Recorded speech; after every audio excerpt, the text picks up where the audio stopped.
अगर आप भी अपनी गाड़ी में E20 पेट्रोल डलवा रहे हैं या डलवाने की सोच रहे हैं तो इस वीडियो को गौर से देखिएगा, सुनिएगा और समझिएगा। ये कोई अलग तरीके का पेट्रोल नहीं है, बल्कि ये बिल्कुल नॉर्मल पेट्रोल है, बस इसमें थोड़ी मिलावट है। अब मिलावट वाला पेट्रोल तो गाड़ी के इंजन को खराब कर सकता है, तो ऐसे में आपको ये भी जान लेना है कि पेट्रोलियम और नेचुरल गैस मंत्रालय ने कहा है कि E20 पेट्रोल से गाड़ी की पिकअप और राइड क्वालिटी बेहतर होती है। माइलेज को लेकर उठे सवालों पर मंत्रालय ने जवाब दिया, कहा 2020 में ही इसका असर का अनुमान लगा लिया गया था। तो चलिए जरा E20 पेट्रोल के ब्लेंडिंग को समझ लेते हैं। क्या है E20 petrol? E20 petrol 20% ethanol और 80% पेट्रोल का मिश्रण है। ये एक बायोफ्यूल है जिससे पेट्रोल की खपत कम होती है और एनवायरनमेंट पर इसका असर भी उतना नहीं होता। E20 पेट्रोल में जो इथेनॉल है वो दरअसल इथाइल अल्कोहल होता है।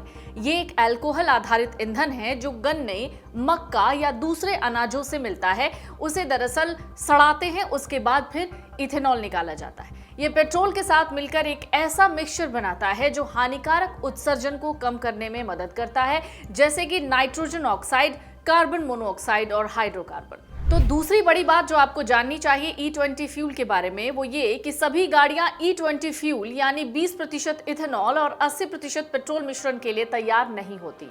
भारत में लागू BS6 फेज 2 मानक वाली गाड़ियां आमतौर पर E20 फ्यूल पर चलने के लिए डिजाइन की जाती हैं, लेकिन पुरानी गाड़ियां जैसे कि BS3 और BS4 मानक वाले कारों में E20 पेट्रोल का इस्तेमाल करने से दिक्कत हो सकती है। तो ये दिक्कत कैसी होगी? दरअसल इससे बहुत सी तरीके की दिक्कत हो सकती है, जैसे फ्यूल पाइप और टैंक में जंग लगना, रबड़ सील और गैस्केट जल्दी से खराब हो जाना, माइलेज में कमी आना। और इसलिए अगर आपकी गाड़ी का मॉडल पुराना है तो सीधे E20 भरवाने से पहले गाड़ी के मैनुअल को देखिएगा या फिर अपने वाहन निर्माता यानी मैन्युफैक्चरर या डीलर से सलाह लीजिएगा।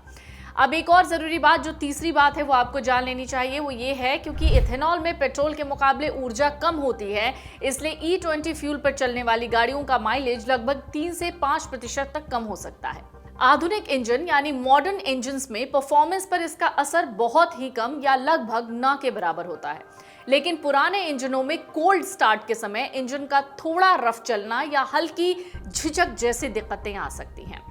चौथी बहुत इंपॉर्टेंट बात वो ये कि E20 ईंधन से कार्बन मोनोऑक्साइड, हाइड्रोकार्बन और पार्टिकुलेट मैटर जैसे प्रदूषक कम होते हैं, जिससे हवा ज्यादा स्वच्छ रहती है। आर्थिक दृष्टिकोण से भी देखेंगे तो E20 का उपयोग कच्चे तेल के आयात पर निर्भरता जो है वो घटा देता है, किसानों के लिए नए आय के अवसर पैदा करता है क्योंकि वो इथेनॉल बनाने के लिए गन्ना और दूसरे फसलें सप्लाई करते हैं। पांचवी और सबसे जरूरी बात है ये कि भारत में E20 ईंधन की उपलब्धता धीरे धीरे बढ़ रही है। अभी ज्यादातर पेट्रोल पंपों पर E10 और E20 दोनों तरीके का फ्यूल मिल रहा है। जिस तरीके से E20 फ्यूल में 20% इथेनॉल और 80% पेट्रोल है, वैसे ही E10 में भी 10% इथेनॉल और 90% पेट्रोल है। पुरानी गाड़ियों वाले मालिकों को ये सलाह दी जाती है कि वो तब तक E10 पेट्रोल का ही इस्तेमाल करें जब तक ये पक्का ना हो जाए कि उनकी गाड़ी E20 पर चल सकती है। वहीं नई गाड़ी खरीदने वालों को चाहिए कि वो E20 रेडी मॉडल ही चुने।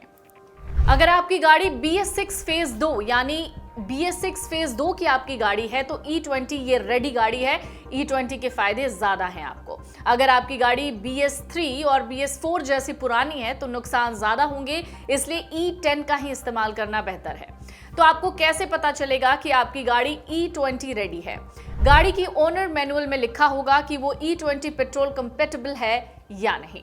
फ्यूल कैप या गाड़ी पर स्टिकर लगा होता है, उस पर E20 या E10 लिखा हुआ होता है। कंपनी की आधिकारिक वेबसाइट पर मॉडल वार जानकारी मिलती है। तो किन गाड़ियों में E20 डलवाया जा सकता है, तो जल्दी जल्दी जान लीजिए। नई गाड़ियां जैसे 2023 के बाद लॉन्च हुए ज्यादातर मॉडल, कई कंपनियों ने अपनी नई कारें और बाइक E20 कंपैटिबल बनाना शुरू कर दिया है, जैसे मारुति सुजुकी की नई गाड़ियां जैसे Brezza, Baleno, Swift, WagonR, Honda की नई सिटी, अमेज, एक्टिवा 125 जैसे स्कूटर्स और कारें E20 कंपैटिबल हैं। हीरो मोटोकप की कई नई बाइक, स्कूटर्स E20 के लिए रेडी हैं। टीवीएस, बजाज, रॉयल एनफील्ड नए मॉडल धीरे धीरे E20 रेडी आ रहे हैं। टाटा, महिंद्रा, ह्यूंडई, किया 2023 से 24 में आए ज्यादातर मॉडल E20 पेट्रोल पर चल सकते हैं। तो आपको ये पता चल गया होगा कि आपकी गाड़ी E20 रेडी है या E10 रेडी। तो इसके लिए आपको कुछ नहीं करना, अपना जो व्हीकल मैनुअल है उसको एक बार चेक कर लेना है, जान लेना है कि आपकी गाड़ी E10 पेट्रोल पर चल सकती है या E20 पेट्रोल पर। अगर आप ये वीडियो YouTube पर देख रहे हैं तो हमारे चैनल को सब्सक्राइब कर बेल आइकन दबाएं और Facebook पर देख रहे हैं तो हमारे पेज को लाइक करें।